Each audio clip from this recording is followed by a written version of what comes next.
amigos que alguna vez fueron enemigos.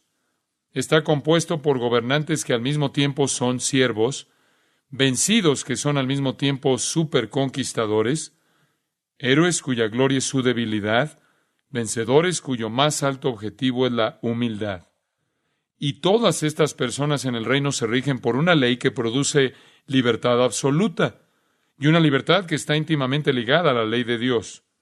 Todos en este reino están gobernados por un rey que murió por sus súbditos, un juez que fue castigado por los culpables en su corte, un gobernador de la gloria celestial coronado con espinas terrenales, el Señor de la vida que fue asesinado, el Creador de los hombres que fue ejecutado por ellos.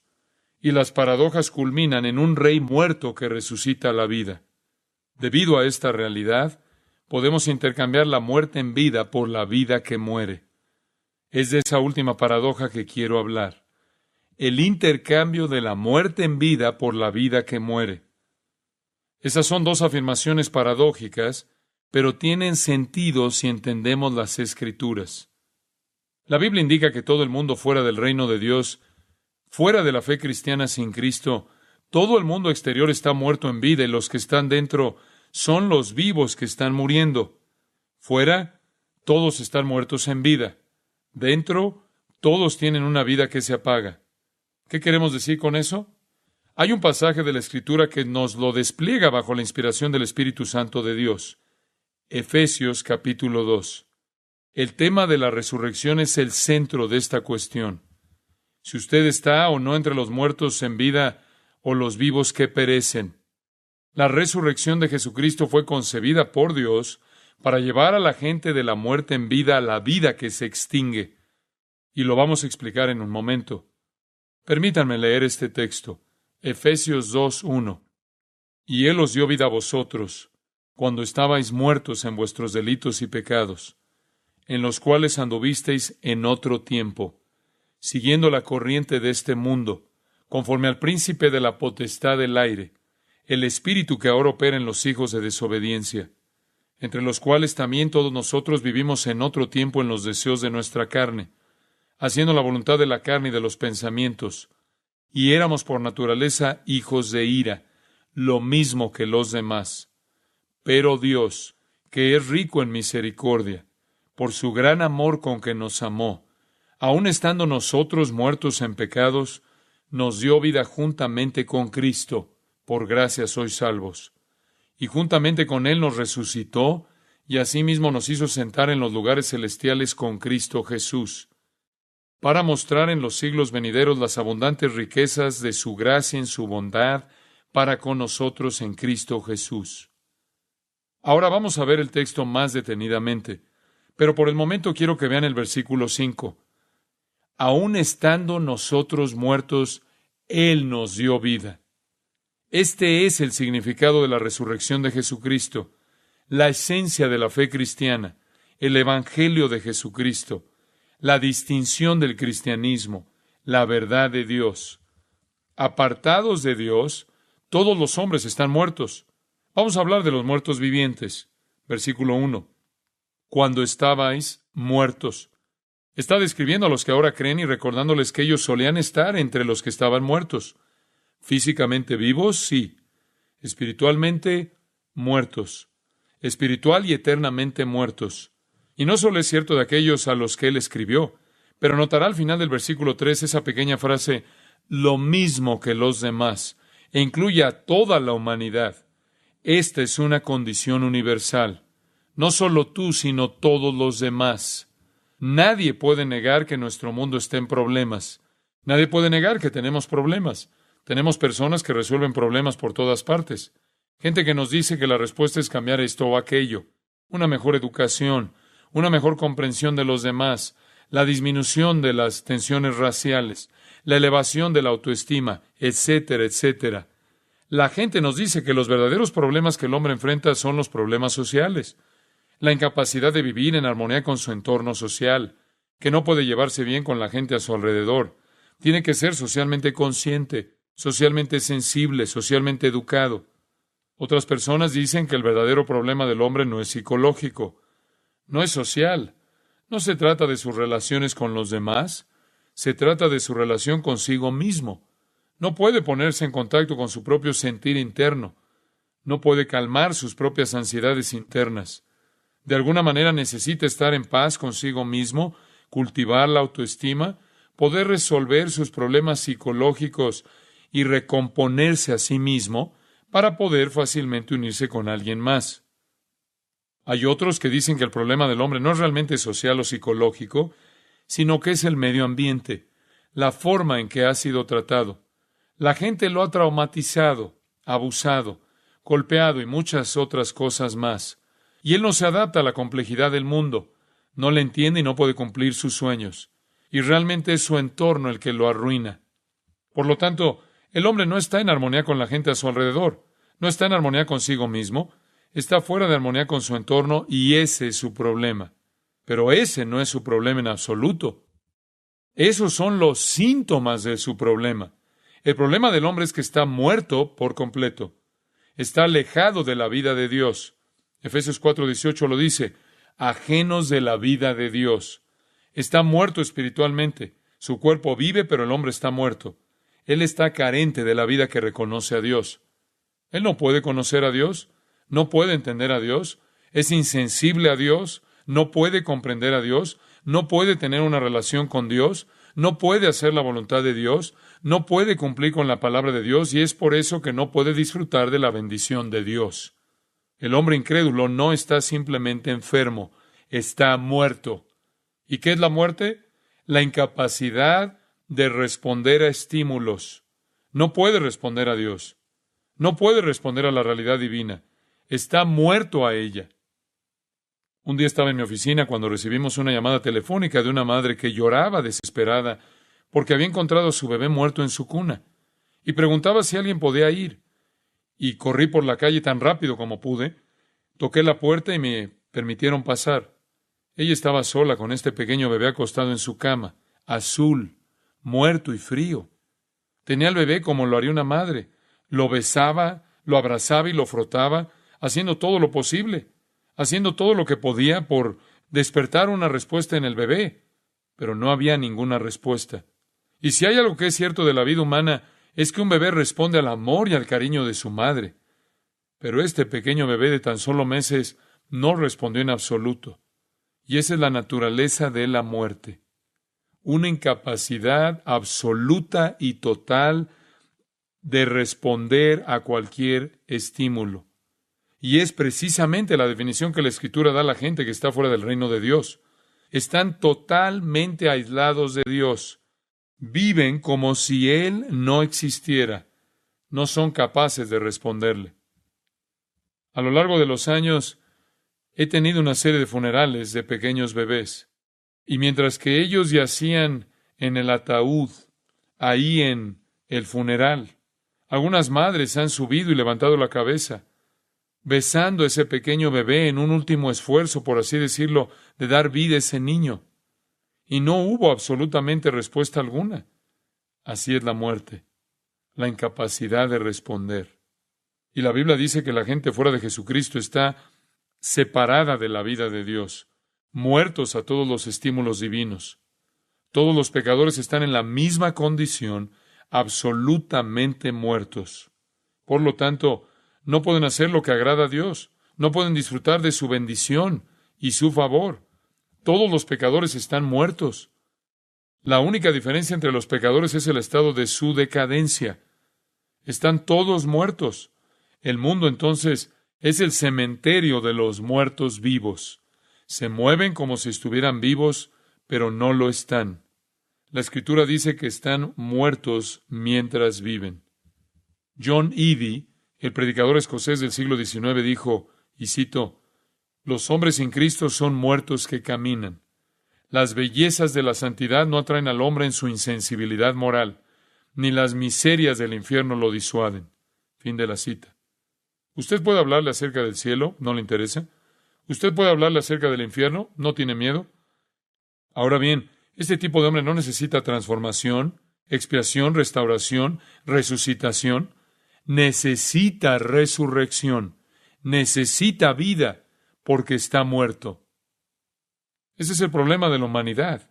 Ese es el problema del mundo. Está lleno de muertos en vida que están literalmente aislados por completo de la vida de Dios. Ellos no lo pueden conocer, por lo que no pueden oír su voz, no pueden entender su verdad. Para ellos es una locura, una necedad, es incomprensible, no responden a ella y por lo tanto no pueden disfrutar de sus bendiciones. Ahora bien, este estado de muerte en vida puede entenderse fácilmente con 6 palabras en este texto que lo describen. La primera palabra, pecado. La primera palabra que nos da la naturaleza de esta muerte espiritual es la palabra pecado. Note en el versículo 1 que estabais muertos en vuestros delitos y pecados. Ambas se refieren simplemente a la categoría de pecado. El mal moral, hacer lo que está en contra de Dios, hacer lo que viola la ley de Dios.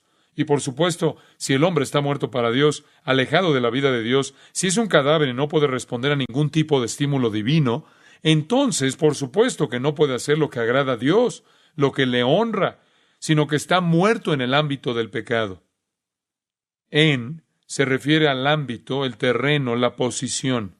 No nos convertimos en pecadores porque pecamos y no estamos muertos porque pecamos. Somos pecadores y pecamos porque nacemos muertos. Nacemos espiritualmente muertos. Nosotros pecamos porque hemos nacido muertos, en una condición de ausencia de vida, de falta de vida, en delitos y pecados. Pecados es la palabra amartía. Literalmente significa error fatal, errar al objetivo. ¿Y cuál es el objetivo de Dios? Sed santos como yo soy santo, Él dijo. Jesús dijo, sed perfectos como vuestro Padre que está en los cielos es perfecto. El modelo de Dios es la perfección y nadie lo alcanza. Es por eso que Romanos 3:23 dice, por cuanto todos pecaron y están destituidos de la gloria de Dios, todos nos quedamos cortos.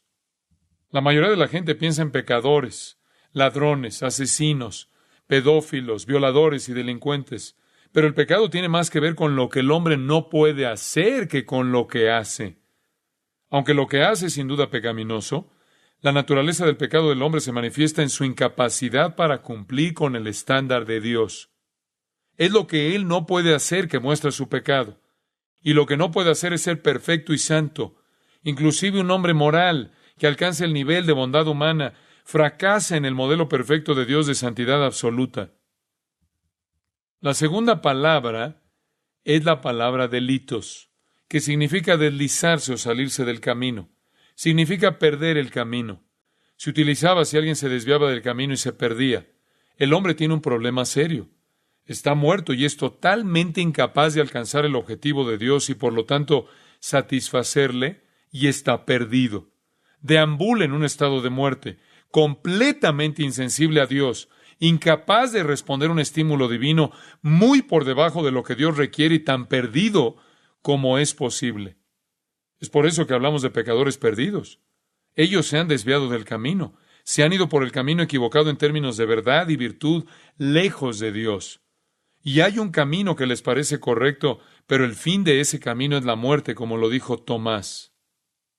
Así pues, estas 2 palabras describen de un modo simple al hombre en su estado de muerte. Él está rodeado de patrones constantes de pecado implacable, donde no alcanza el modelo de Dios y se aleja más y más de Él. Esas 2 palabras incluyen todo pecado, toda manifestación del pecado en pensamiento, palabra y acción. Es la iniquidad detallada, un fracaso total y colosal. El hombre deambula perdido en su pecado insensible por completo a Dios, cayendo por debajo de su modelo, porque es totalmente insensible a Él.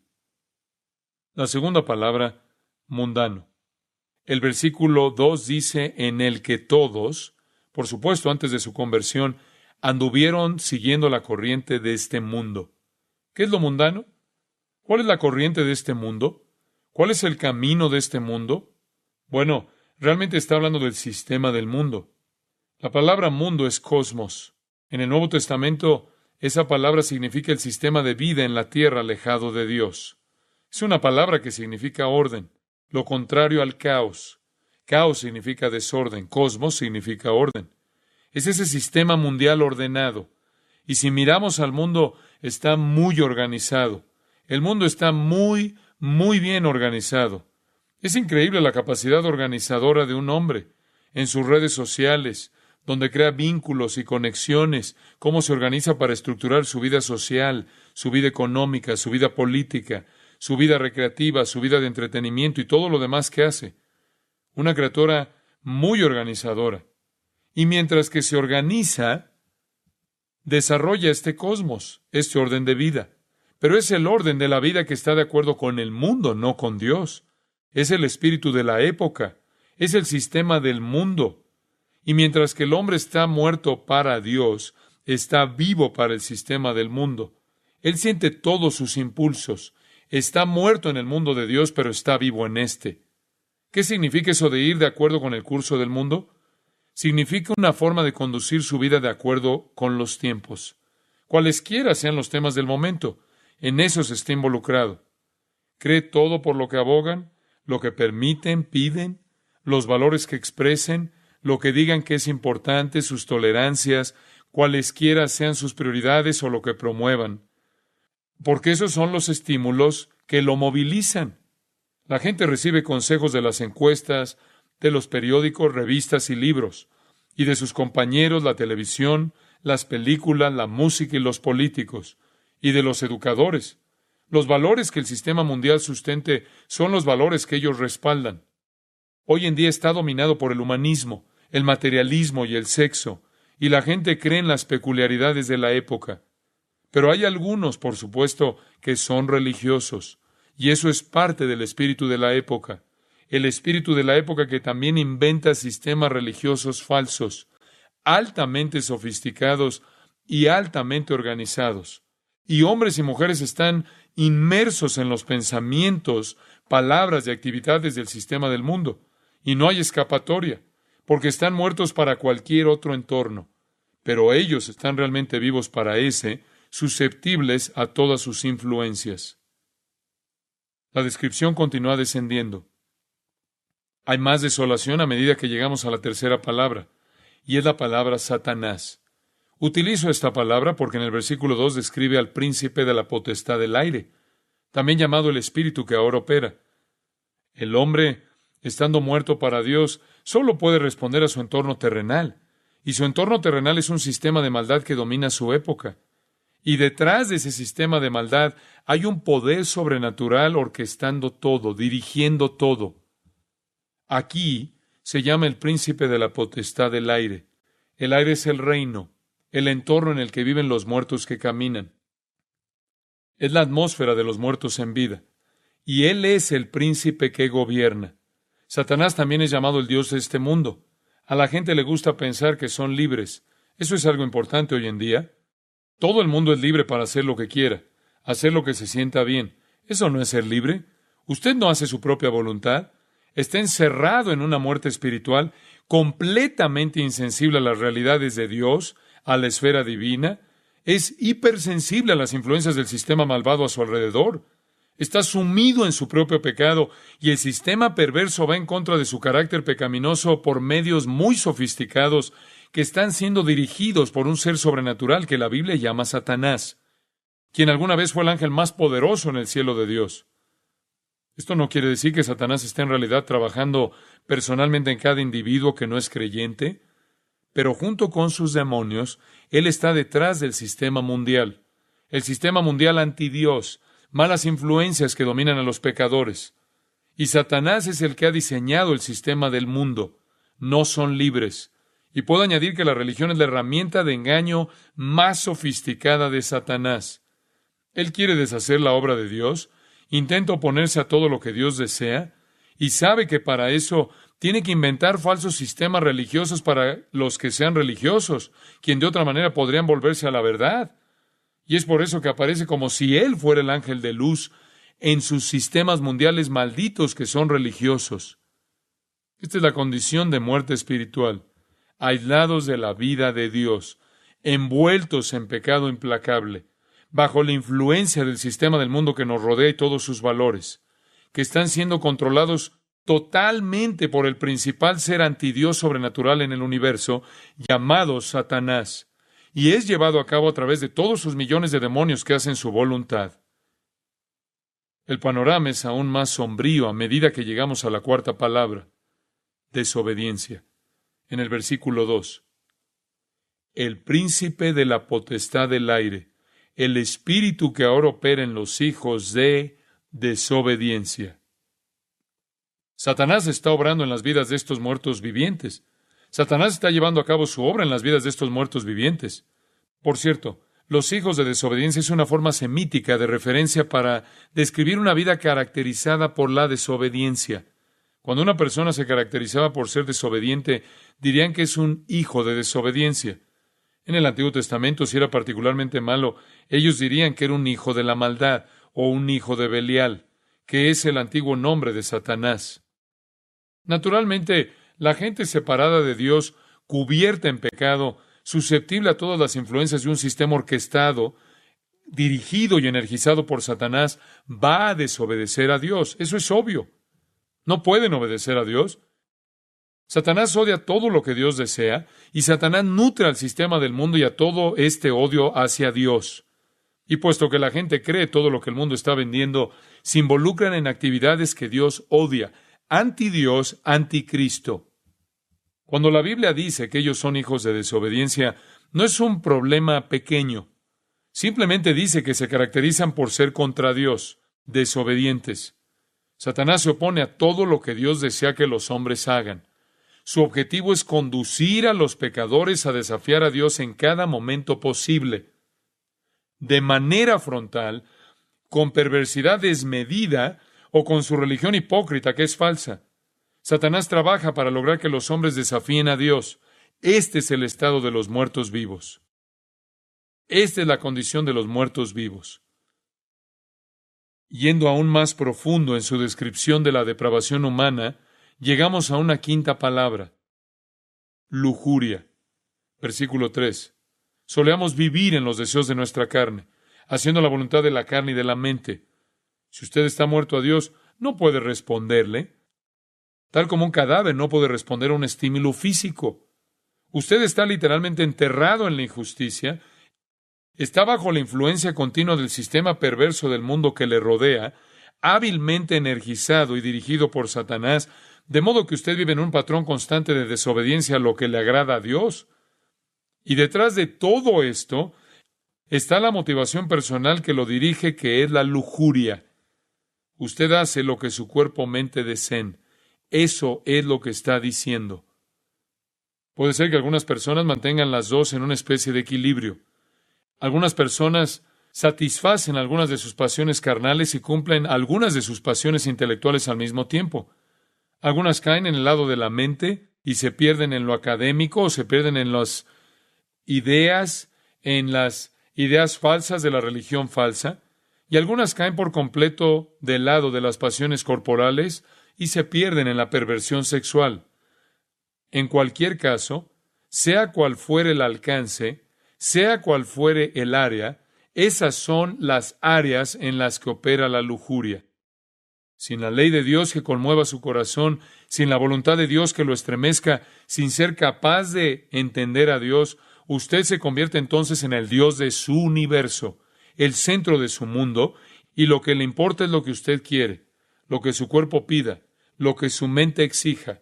Esta es la naturaleza humana corrupta, controlada, impulsada por sus pasiones internas, que trata de existir y sentirse realizada totalmente separada de Dios. Trata de sentirse satisfecha de manera totalmente separada de Dios.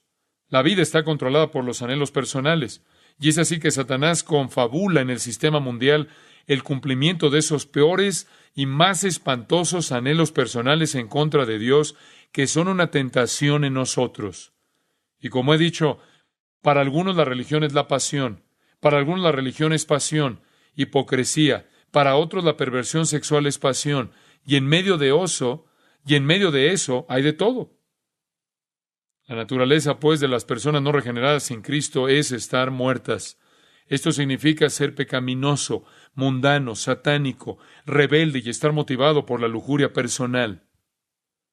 La última y sexta palabra nos dice dónde termina esto. Es la palabra ira. Versículo 3. Éramos por naturaleza hijos de ira. Ahí es donde todo concluye. Están tan asociados con la ira que puede decirse que son hijos de la ira, tal como fueron llamados hijos de desobediencia. Es su naturaleza ser destruidos. Nacen para ser condenados.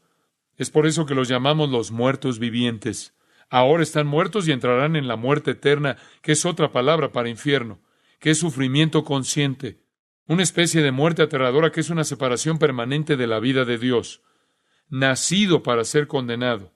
De hecho, en Juan 3:18, Jesús dijo que ya han sido condenados. Así describe los muertos en vida. De ese modo son todas las personas. Todos llegamos al mundo de esa manera. Y lo que los muertos necesitan es resurrección.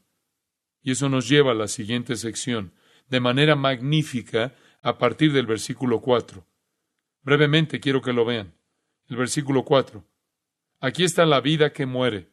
Primero fue la muerte en vida. Aquí la vida está muriendo. Pero Dios tenía que ser iniciada por Dios, porque los muertos no pueden resucitarse, ni siquiera podemos responder.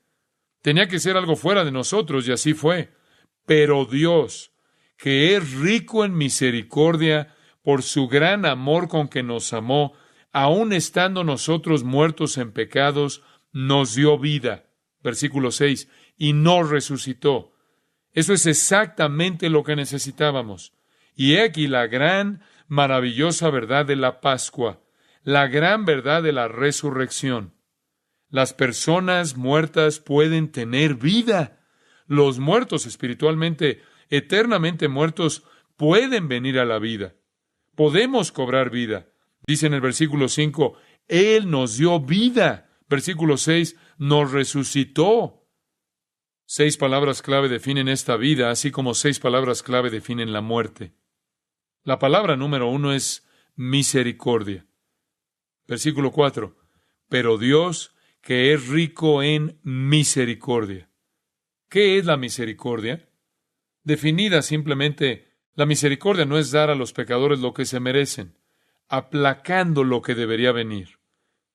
De hecho, en el Salmo 103:10 hay una excelente definición. Dice, no ha hecho con nosotros conforme a nuestras iniquidades, ni nos ha pagado conforme a nuestros pecados. La misericordia habla de lo que Dios no nos hace, aunque lo merezcamos. Merecemos ser castigados, ser juzgados, merecemos ser condenados, ser enviados al infierno. Pero Dios, rico en misericordia, detiene su juicio, se compadece y, por cierto, dice en el versículo 4 que Dios es rico en misericordia. No tiene tan solo un poco de misericordia, plusias en griego, ilimitada, inagotable, desmedida. La segunda palabra es gracia. Observe de nuevo al final del versículo 5. Por gracia sois salvos. Por gracia. Por misericordia se compadece y contiene, y la gracia perdona y libera. La misericordia suspende el juicio de Dios, el perdón libera gracia de Dios. La misericordia no nos da lo que merecemos, la gracia nos da lo que no merecemos. A pesar de nuestros pecados, a pesar de nuestros delitos, a pesar de nuestra mundanalidad, a pesar de estar dominados por Satanás, a pesar de vivir en desobediencia y estar impulsados y ser impulsados por nuestras pasiones y deseos, a pesar de merecer la ira divina, Dios interviene y muestra misericordia y gracia a los pecadores. ¿Por qué hace eso? Esa es la tercera palabra. ¿Por qué hace eso? Bueno, no es por nada de nosotros. Somos lo contrario de todo lo atractivo para Él. Dios tiene ojos puros y no puede ver el mal, no puede ver el agravio. Dios odia el pecado, odia al pecador, está airado contra el pecador cada día. Dios no tiene pecado en su presencia, aborrece la iniquidad. La Escritura nos dice todo esto. Y, sin embargo, Dios acude a los pecadores con misericordia, que detiene el juicio, y gracia que libera el perdón. ¿Por qué? Versículo 4. Por su gran amor con que nos amó. Se trata de un amor que está más allá de nuestra comprensión. Sabemos el amor en nuestra vida. Sabemos lo que es amar. Amamos lo que es digno de ser amado. Amamos lo que nos atrae, lo que nos conviene, lo que nos gusta, lo que se ajusta en nuestras fórmulas para la vida. Ciertas cosas son de interés para nosotros, otras no. Ciertas personas son de interés para nosotros, o algunas personas no. Básicamente, amamos en base a una atracción de algún tipo. Eso es muy diferente del amor de Dios. Dios amó a los que eran todo lo contrario de lo que era atractivo para Él. Él ama a los pecadores que eran la antítesis de todo lo que amaba. Este es el tipo de amor que nos es extraño. Pablo lo llama un gran amor. Y estoy seguro de que podría haber utilizado una docena de adjetivos, pero él solo lo resumió como un gran amor. Es inexplicable. Está más allá de la comprensión. Dios nos amó cuando aún éramos enemigos. Dios demostró su amor para con nosotros en que siendo un pecador, Romanos 5:8, Cristo murió por nosotros. Él demostró su amor para con nosotros cuando todavía éramos pecadores. Dio a su Hijo a morir por nosotros. El inmenso amor de Dios se puede ver en dar a su Hijo a morir en la cruz por los que eran la antítesis de todo lo que es atractivo para Él. Y nadie tiene mayor amor que este, que uno ponga su vida por sus amigos. El amor más grande de todos los amores es el sacrificio de la vida, y Dios nos amó lo suficiente como para dar su vida por nosotros. La cuarta palabra, y aquí llegamos a la palabra principal, es resurrección. La misericordia, la gracia y el amor de Dios conducen a la resurrección. Versículo 5. Aun estando nosotros muertos en pecados, aquel que nos ha amado, Dios, quien es rico en misericordia y gracia, nos dio vida. Versículo 6. Él nos resucitó. Eso es lo que necesitábamos. Ahora bien, ¿de qué está hablando? Bueno, Él está hablando de la resurrección. ¿Qué clase de resurrección? ¿Qué clase de muerte? Muerte espiritual. Así que nos dio la resurrección espiritual. ¿Qué significa? Pues una muerte espiritual significa que éramos insensibles a Dios. La resurrección espiritual significa que nos volvimos sensibles a Él. Nos despertó. La resurrección espiritual significa que nos volvimos sensibles a Él. Nos despertó en términos de nuestra capacidad de comprender a Dios, de conocerlo, de estar en comunión con Él, de escucharlo, servirlo y ser bendecidos por Él. Solo hay una cosa que un hombre muerto necesita: vida. Y eso requiere resurrección. Eso es lo que los hombres necesitan. Eso es lo que necesita nuestra sociedad. Eso es lo que nuestro mundo necesita. No necesita una mejor educación. No necesitamos mejor psicoanálisis, ni una mejor capacidad para manejar nuestras emociones. No necesitamos una mejor relación con los demás o nuestros grupos familiares. Necesitamos vida. Eso es lo que necesitamos. Necesitamos la vida de Dios en el alma de los hombres. Y eso es exactamente lo que se nos ha dado aquí. Dios mira a los que están muertos en espíritu y, debido a que los ama, quiere mostrarles misericordia y gracia. Él les da vida, les infunde vida. ¿Qué tipo de vida? Vida espiritual y vida eterna. ¿Cómo se hace eso? Bueno, nos lo dice la siguiente palabra. La siguiente palabra es Cristo.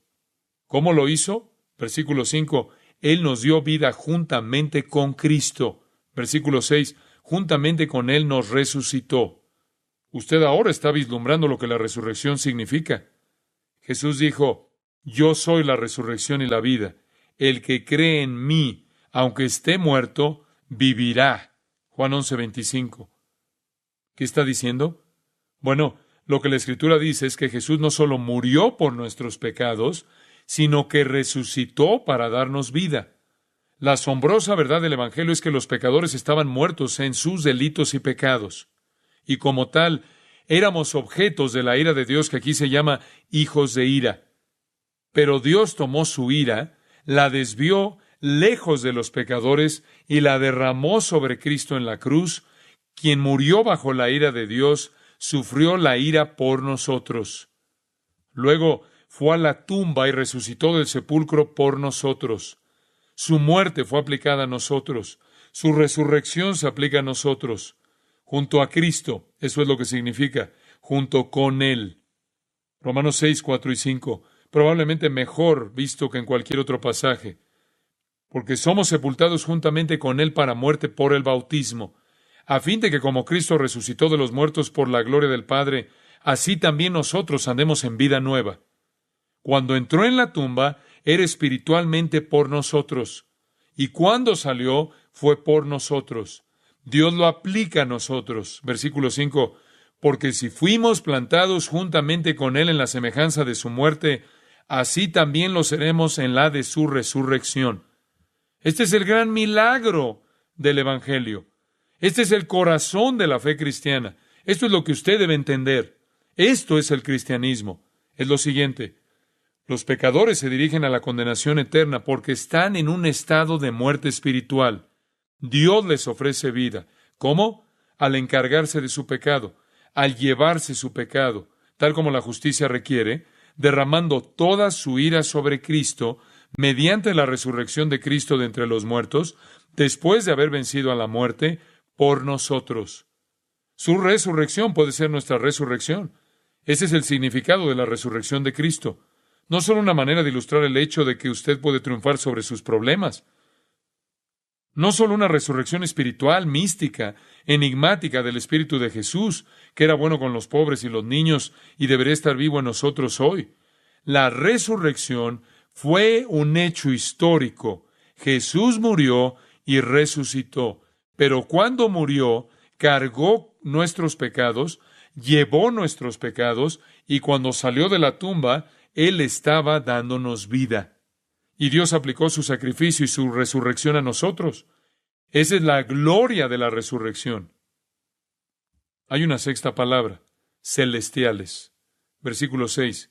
Juntamente con Él nos resucitó, y asimismo nos hizo sentar en los lugares celestiales con Cristo Jesús. ¿Qué sucedió después de nuestra resurrección? Escuche cuidadosamente. Está muy claro. Cuando fuimos levantados de entre los muertos por el poder de la resurrección de Cristo, fuimos sentados en los lugares celestiales. Fuimos literalmente levantados. ¿Qué significa eso? Bueno, simplemente significa que de repente estuvimos vivos para Dios. Los cielos es la esfera en la que vive Dios. Es el reino de la presencia de Dios. Cobramos vida para Dios. Hasta ahora habíamos estado muertos para Él. De repente conocimos a Dios. De repente comprendimos quién era. De repente le amamos. De repente deseamos servirle y conocerle, tener comunión con Él y adorarle y alabarle. Y de repente su palabra tuvo sentido para nosotros y anhelamos hacer su voluntad y seguir su camino, cumplir con su propósito y traer honor a su nombre. De repente nos sobrevino todo el mundo de la realidad espiritual y por primera vez empezamos a amar lo que era puro y único, justo y bueno, y por primera vez pusimos nuestro afecto en las cosas que estaban arriba y no en las de la tierra. Y por primera vez empezamos a luchar contra la carne y a batallar contra los deseos de la mente. Y empezamos a luchar contra influencias impuestas por el mundo alrededor nuestro porque tenemos una agenda nueva, celestial. Y empezamos a luchar contra influencias impuestas por el mundo alrededor nuestro porque tenemos objetivos nuevos, celestiales. Y tuvimos un nuevo poder, una nueva voluntad, una nueva vida, una nueva disposición y una nueva dirección. Esos son los lugares celestiales. Él nos llevó y nos sentó en medio de ese contexto en el que ahora tenemos vida celestial y la tendremos para siempre. Dios no solo nos resucitó dejándonos para que anduviéramos por el cementerio, Él nos levantó un mundo completamente distinto. Somos ciudadanos del cielo. Es por eso que la canción dice, este mundo no es mi hogar, solo estoy de paso, mis tesoros pondré en algún lugar más allá de aquí. Toda nuestra vida está allá arriba. Vemos las cosas completamente diferentes. Todo se ve a la luz de la eternidad. Todo se ve a través de los ojos de Dios, por así decirlo. Todo el mundo es diferente para nosotros porque vivimos en los lugares celestiales. Por supuesto, la carne está ahí, los deseos están ahí, el mundo está ahí, Satanás está ahí, la batalla está ahí, pero entendemos la batalla. Y entendemos la alternativa y también entendemos la voluntad de Dios y la gloria de Dios y el propósito de Dios. Y todo es fresco, vívido, hermoso y claro para nosotros. Esa es la diferencia entre los muertos en vida y los vivos que están muriendo. Esa es la diferencia entre existir muertos en vida y una vida que agoniza. Estamos muriendo físicamente, pero estamos vivos espiritualmente, y eso será para siempre. La última cuestión es responder a la pregunta crucial: ¿cómo pasar de una a la otra?